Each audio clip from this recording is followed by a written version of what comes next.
নমস্কার, কলকাতা টিভি ডিজিটালে আপনাদের সকলকে স্বাগত। কালীঘাট তৃণমূল কংগ্রেসকে কিছুটা সতর্ক করলেন বিচারপতি সৌগত ভট্টাচার্য। 21শে জুলাই বিড়লা প্ল্যানেটোরিয়ামের সামনে কলকাতা হাইকোর্টের নির্দেশে সভা করার অনুমতি পেয়েছিল কালীঘাট তৃণমূল কংগ্রেস।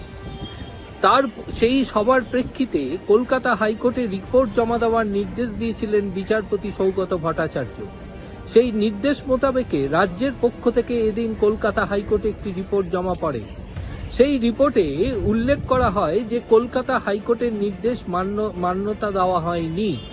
তার কারণ কলকাতা হাইকোর্টের নির্দেশ ছিল যান চলাচল স্বাভাবিক রাখতে হবে, কিন্তু সেদিন সবার ফলে একদিকের রাস্তা খোলা থাকার ব্যবস্থা করা হলেও পরবর্তীকালে তা বন্ধ করে দিতে বাধ্য হয় কর্তৃপক্ষের সংগঠকদের জন্য। পাশাপাশি যে নির্দিষ্ট সময়ের মধ্যে খালি করে দেওয়ার কথা ছিল তা করা হয়নি, এমনটাই অভিযোগ করা হয়। কিন্তু যদিও কালীঘাট তৃণমূল কংগ্রেসের পক্ষ থেকে জানানো হয় নির্দিষ্ট সময় খালি করে দেওয়া হয়েছে, তবে বিচারপতি প্রশ্ন রাখেন যে সেদিন 21শে জুলাইয়ের যে বিড়লা প্ল্যানেটোরিয়ামের সামনে কালীঘাট তৃণমূলের সভা, সেই সভায় কোনো অশান্তির পরিবেশ সৃষ্টি হয়েছিল কিনা। দুপক্ষের তরফ থেকেই জানানো হয় তা হয়নি।